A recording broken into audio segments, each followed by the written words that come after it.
자, 바로 시작하겠습니다. 오늘 우리가 진짜 흥미로운 주제를 하나 분석해 보려고 하는데요. 이른바 완벽하게 자수성가한 사람이라는 그 신화, 그 뒤에 숨겨진 진짜 팩트를 좀 파헤쳐 보려고 합니다. 오늘 다뤄볼 핵심은 바로 성공의 90%를 결정하는 운과 리스크의 심리학입니다. 준비되셨죠? 활기차게 한번 들어가 봅시다. 본격적으로 시작하기 전에 여러분께 질문 하나 드릴게요. 흔히 말하는 그 성공의 비결, 과연 뭘까요? 99%의 뼈를 깎는 노력? 아니면 타고난 천재성? 우리는 보통 미라클 모닝, 엄청난 의지력 이런 게 성공의 유일한 마스터키라고 굳게 믿잖아요. 그래서 성공한 사람들 루틴을 영혼까지 끌어모아서 따라하려고 애쓰기도 하고요. 근데 정말 과연 그게 전부일까요? 이 부분 정말 짚고 넘어가야 하는데요. 세계 최고의 부자 중 한 명인 빌 게이츠, 다들 아시죠? 이 분조차도 아주 솔직하게 이렇게 인정했습니다. 내 성공의 아주 큰 부분은 순전한 운이었다. 엄청난 부를 이룬 사람이 대중 앞에서 대놓고 인정하기엔 좀 껄끄러울 수도 있는 진실이잖아요.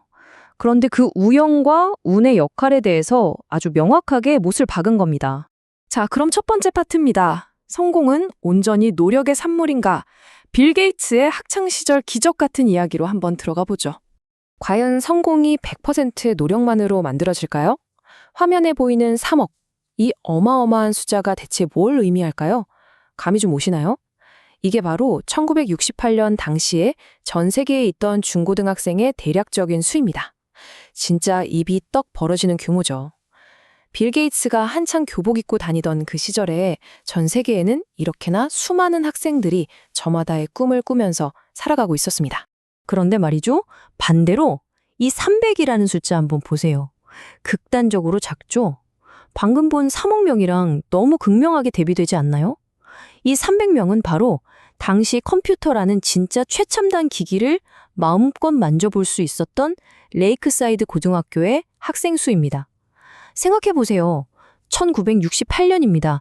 그때 컴퓨터를 자기 집 안방처럼 마음대로 다룰 수 있는 학생은 전 세계를 통틀어도 정말 극소수 중에 극소수였단 얘기죠.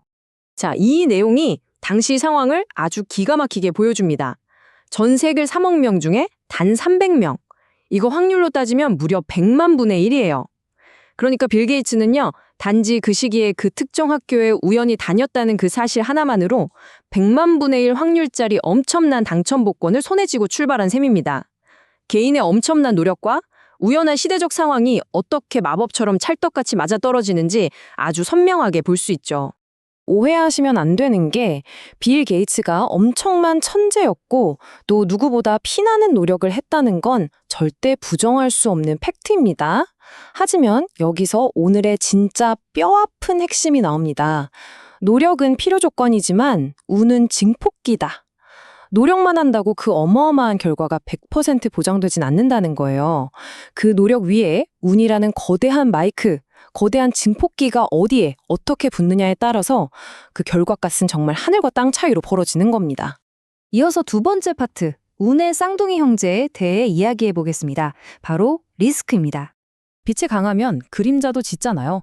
운의 인연에는 우리가 도저히 통제할 수 없는 리스크가 항상 도사리고 있습니다. 작가 모건 하우절은 이걸 두고 운과 리스크는 정확히 동전의 양면이다 라고 표현했어요. 둘 다 결국 우리 맘대로 할 수 없는 성패를 완전히 좌우해버리는 예측 불가의 힘이라는 거죠. 내가 성공했을 때 운을 무시하면 아, 이건 순전히 내 능력이야 하면서 오만해지고요. 남이 실패했을 때 리스크를 무시하면 저 사람은 게을려 터져서 저래 라는 진짜 편협한 시각에 갇히게 됩니다. 이 추상적인 말을 정말 뼈저리게 또 마음 아프게 보여주는 실화가 하나 있는데요. 빌 게이츠 학창 시절에 켄트 에반스라는 정말 둘도 없는 단짝 친구가 있었습니다. 켄트요? 게이츠만큼이나 진짜 천재였어요. 둘이서 같이 위대한 창업을 꿈꿨죠. 그런데 게이츠가 나중에 마이크로소프트를 세우면서 그 극단적인 운의 혜택을 쫙 누리는 동안 안타깝게도 켄트는 고등학교 졸업을 앞두고 등산사고로 목숨을 잃는 극단적인 리스크를 정통으로 맞고 맙니다. 그래서 여기서 진짜 중요한 포인트가 뭐냐. 두 천재의 운명을 극명하게 갈라놓은 건 결코 실력 차이가 아니었다는 겁니다. 그냥 세상의 변덕이었어요. 우리가 사회에서 매일 목격하는 그 극단적인 성공이나 처참한 실패들 가만히 들여다보면 개인의 능력치나 노력만으로 설명할 수 없는 경우가 허다합니다. 이 세상에 무자비하고 예측 불가능한 변덕에 의해 주도되는 경우가 훨씬 더 많다는 거죠. 자, 그럼 세 번째 파트입니다. 여기서 인간 본성에 대한 좀 날카로운 질문을 하나 던져보죠. 도대체 우리는 왜 남의 실패를 비난하는 걸까요? 남의 실패를 그토록 가혹하게 물어뜯는 그 심리. 그거 한번 파헤쳐 볼까요? 왜 우리는 누가 망했다, 사업이 엎어졌다 이런 얘기 들으면 즉각적으로 아유, 저 사람들 게을러서 저래. 어리석게 저러니까 망하지. 이렇게 단정 지어버릴까요? 인터넷 기사에 달리는 그 무자비한 악플들 한번 떠올려 보세요. 왜 우리는 그 실패 이면에 도사리고 있었던 어쩌면 진짜 억울했을 수많은 리스크는 싹 다 무시하고 곧바로 그 사람 인성이나 결함부터 지적하려고 드는 걸까요? 자, 이 대목에서 진짜 흥미로운 게 바로 통제의 환상이라는 개념입니다. 사실 우리가 남의 실패를 그렇게 깎아내리는 건요, 어떻게 보면 나 자신을 보호하려는 무의식적인 방어 기제예요. 인간은 기본적으로 세상을 완벽하게 통제하고 싶어하는 욕구가 있거든요. 그래서 남의 실패를 100% 그 사람 탓으로 돌려버리면 마음이 편안해집니다. 아, 나는 저 사람처럼 안 게으르니까, 나는 저렇게 멍청하지 않으니까 내 삶은 안전할 거야 라는 어떤 착각, 안도감을 얻게 되는 거죠. 반대로 내 성공은 100% 내 노력으로 이룬 거다 라고 믿는 이 신화, 이거 진짜 위험한 오만함의 함정입니다. 성공을 온전히 내 노력의 결과물이라고만 믿으면 나는 남들보다 뛰어나니까 이걸 다 누릴 자격이 있어 라는 오만이 마음속에 독버섯처럼 피어나게 되거든요. 이 오만이 진짜 무서운 게 뭔지 아세요?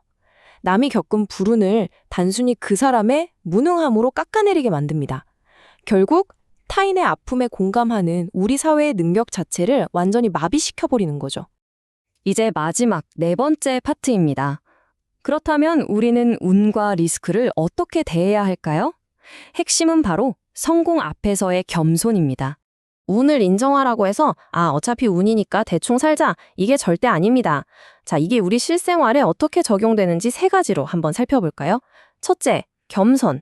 만약 성공하셨다면 당신의 등 뒤에서 당신을 슬쩍 밀어준 그 수많은 보이지 않는 운의 손길들을 꼭 기억하셔야 합니다. 둘째, 자비. 남의 실패를 함부로 재단하지 마세요. 당신이 겪지 않았을 뿐이지 엄청난 리스크가 그 사람을 덮쳤을 수 있으니까요. 그리고 마지막 셋째, 관리. 운을 우리 마음대로 통제할 순 없잖아요. 그러니까 언제 떠질지 모르는 리스크에 대비해서 내 삶의 일종의 안전 마진, 즉 여유 공간을 둬야 한다는 겁니다. 이게 정말 핵심이에요. 여기서 정말 뼈 때리는 문장 하나 짚고 넘어갈게요. 진짜 실력은 한 번의 뼈아픈 불운에 모든 걸 날리지 않도록 오류를 위한 여유 공간을 남겨두는 것이다. 운이 크게 작용한다고 해서 노력을 멈추라는 게 아닙니다. 오히려 세상이 내 맘대로, 내 계획대로만 돌아가진 않는다는 걸 뻔히 알기 때문에 치명적인 실패를 피하기 위한 지극히 현실적이고 철저한 리스크 관리를 하라는 뜻입니다. 이제 분석을 마무리하면서 여러분께 좀 도발적인 질문을 하나 던지고 싶습니다. 성공을 100% 내 실력이라고 굳게 믿고 오만해지시겠습니까?